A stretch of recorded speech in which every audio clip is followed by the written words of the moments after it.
নির্বাচনের মাঠ থেকেই বিভিন্ন দেশের ওপর অধিক হারে শুল্ক আরোপের হুমকি দিয়ে আসছেন যুক্তরাষ্ট্রের নবনির্বাচিত প্রেসিডেন্ট ডোনাল্ড ট্রাম্প। এতদিন চীন, কানাডা ও মেক্সিকোর ওপর চড়া শুল্ক আরোপের কথা বললেও এবার সেই তালিকায় ভারতের নামও যুক্ত করলেন তিনি। ভারতীয় বার্তা সংস্থা পিটিআই এর প্রতিবেদন অনুযায়ী গত মঙ্গলবার নিজ বাসভবন মার-এ-লাগোতে সাংবাদিকদের সঙ্গে আলাপকালে ট্রাম্প বলেন, যদি কোনো দেশ আমাদের ওপর অতিরিক্ত শুল্ক চাপায় তাহলে আমেরিকাও সেই দেশের পণ্যের ওপর উচ্চ শুল্ক আরোপ করবে। অন্যরা আমাদের ওপর অধিক শুল্ক চাপায়, অথচ আমরা এতদিন তাদের ওপর কোনো শুল্কই চাপাইনি।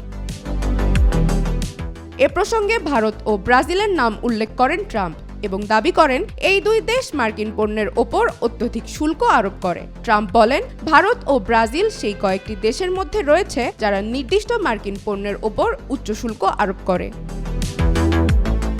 2019 সালে মার্কিন যুক্তরাষ্ট্র ইস্পাত এবং অ্যালুমিনিয়াম আমদানিতে শুল্ক বাড়িয়ে দেয়, যার জবাবে ভারত বেশ কয়েকটি মার্কিন পণ্যের উপর প্রতিশোধমূলক শুল্ক আরোপ করে। এরপর থেকেই দুই দেশের বাণিজ্যিক সম্পর্কে ধীরে ধীরে তিক্ততা বাড়তে থাকে। 2023-24 অর্থবছরে মার্কিন যুক্তরাষ্ট্র থেকে $42 বিলিয়ন পণ্য আমদানি করেছে ভারত। অন্যদিকে মার্কিন যুক্তরাষ্ট্রে ভারতের রপ্তানি 77 বিলিয়নে পৌঁছেছে, যা আমেরিকাকে ভারতের বৃহত্তম রপ্তানি গন্তব্যে পরিণত করেছে।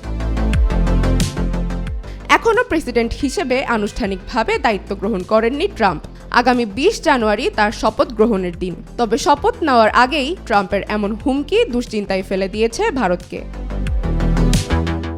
বিশেষজ্ঞদের মতে, বাণিজ্য প্রবাহে যে কোনো ধরনের ব্যাঘাত ভারতের জন্য উল্লেখযোগ্য অর্থনৈতিক প্রভাব ফেলতে পারে। ট্রাম্পের এমন সিদ্ধান্তে ভারতের আইটি, ফার্মাসিউটিক্যালস এবং টেক্সটাইলের মতো গুরুত্বপূর্ণ খাতগুলো হুমকির মুখে পড়তে পারে বলেও আশঙ্কা করা হচ্ছে।